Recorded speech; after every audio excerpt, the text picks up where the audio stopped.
A Murtagh masterclass, but Derbyshire still behind. Middlesex went into day 2 at Lords in a very strong position, having finished overnight on 307 for 4, and Robbie White well placed on 40 not out. A couple of boundaries started the day's play before Derbyshire made the breakthrough. Anuj Dal clean bowling Jack Davies for 25. Robbie White then brought up his half century off 123 balls, a patient affair that included just 2 boundaries. But then carnage broke out. From the 110th over, Middlesex needed 3 runs to secure an extra bonus point, and when John Simpson fell halfway through, having not added to the score, it left it to Roland Jones to get 3 runs off 3 balls. One dot was followed by a wild hack, and he too was gone. That gave Tom Helm 1 ball to try and reach 350, and he did so with a slog over mid-wicket. Middlesex 351 for 7.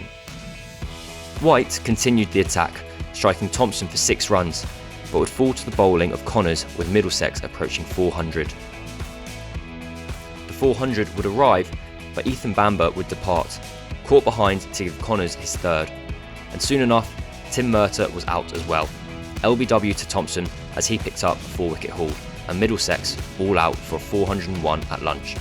Eskenazi without doubt the standout name for the home side after his century yesterday, but vital contributions too from De Caires and White. Derbyshire, however, would be pleased with their morning's work as they took 6 wickets in the session to recover from what had looked like a fairly dire situation.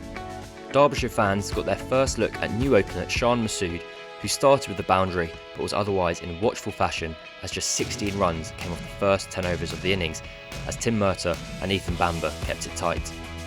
Masood and opening partner Billy Godalming rode their luck at times, but overall built a solid base for Derbyshire as they accumulated their way towards 50, reaching the milestone in the 24th over.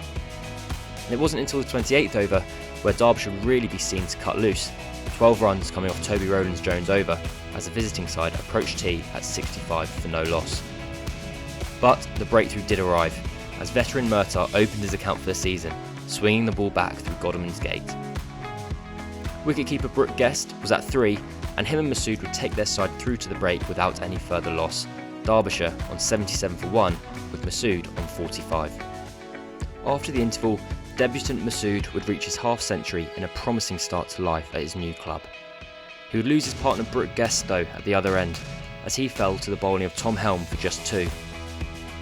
Despite the arrival of Wayne Madsen, the innings soon became the Masood show, as the Pakistani international struck a number of boundaries. Derbyshire were 124 for 2, and Masood had 87 of them. And even in his dismissal, Masood was box office. Running at the off-spin of De Caires, he ended up on all fours as he desperately tried to get back into his crease, but to no avail.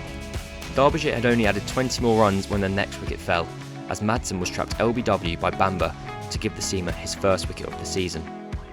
At 162 for 4, and still 240 runs behind, Derbyshire were at risk of an excellent day's play going to waste, but Deploy and Rees battled through a lively final 30 minutes to get them to the close without further loss. Derbyshire finished on 177 for 4, and despite still being behind in the game, a fantastic showing of the ball this morning combined with an excellent 91 from Masood means there is hope where previously there was none. A big day 3 awaits.